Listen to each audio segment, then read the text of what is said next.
Nous avons avec nous sur ce plateau M. Komi Diomand, directeur des affaires juridiques et du contentieux au ministère du Transport, qui est porteur d'un communiqué. Monsieur le directeur, bonjour. Bonjour, Monsieur Guivet.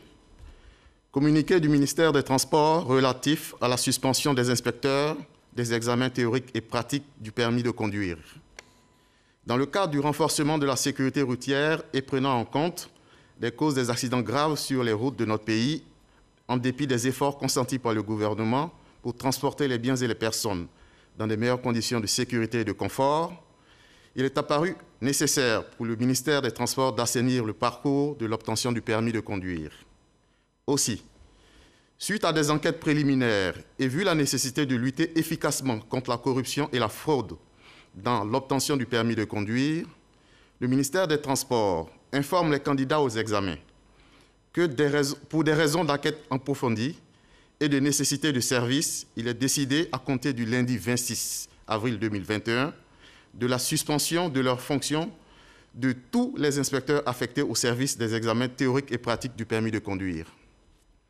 Le ministère des Transports tient à rassurer les candidats aux examens du permis de conduire que ceux-ci reprendront dès le lundi 3 mai 2021 et seront assurés par les agents de la Gendarmerie nationale pour une période de 3 mois, le temps pour le gouvernement d'achever la phase cruciale de la réforme des 10 examens.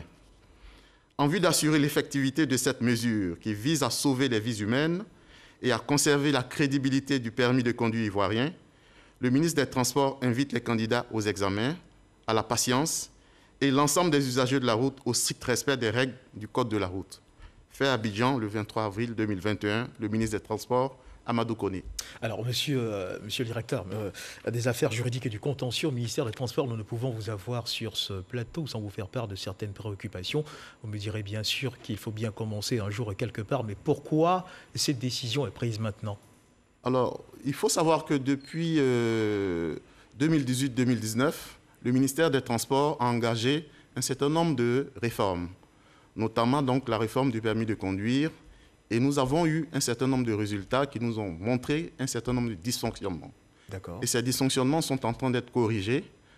Malheureusement, l'année blanche qu'a connue la Côte d'Ivoire à raison de la Covid-19 en 2020 ne nous a pas permis d'aller jusqu'au bout donc, des réformes. Nous travaillons donc avec la Banque mondiale et aujourd'hui, nous sommes à même de dire qu'aujourd'hui, les choses vont dans le bon sens. Voilà un peu aujourd'hui ce qui nous permet de dire que nous allons approfondir et dire que, à partir de maintenant, le ministère des Transports va prendre des sanctions très fermes à l'encontre des personnes qui se seront révélées indélicates. Alors, ces accidents sont de plus en plus récurrents. Pendant la semaine pascale, on a pu également assister à de nombreux accidents. Qu'est-ce qui explique cette fréquence? Alors, ces fréquences de ces accidents, on pourrait les expliquer par l'incivisme, on pourrait l'expliquer également par l'imprudence, la négligence des conducteurs, les véhicules en mauvais état, ainsi de suite. Il y a plusieurs raisons diverses et variées qui nous amènent à dire qu'il faut prendre les choses en main à partir de maintenant et faire en sorte que désormais le ministère des Transports soit vraiment le ministère de moins en moins décrié pour les accidents. Et une dernière question. Il faut préciser à ce niveau-là que plusieurs services entrent en ligne de compte.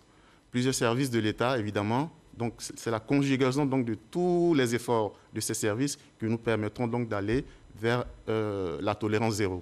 D'accord, une dernière question pour terminer. Comment sera désormais géré l'écosystème qui entoure justement la délivrance du permis de conduire? Alors, désormais, nous sommes dans la phase de dématérialisation. Il faut couper les liens entre les inspecteurs et les candidats au permis de conduire. Et cette dématérialisation est en marche. Nous avons aujourd'hui, au ministère des Transports, plusieurs projets qui nous permettent désormais de faire en sorte que, et même pour ceux qui ne savent même pas parler le français, de pouvoir être devant un ordinateur et passer le code, ainsi de suite.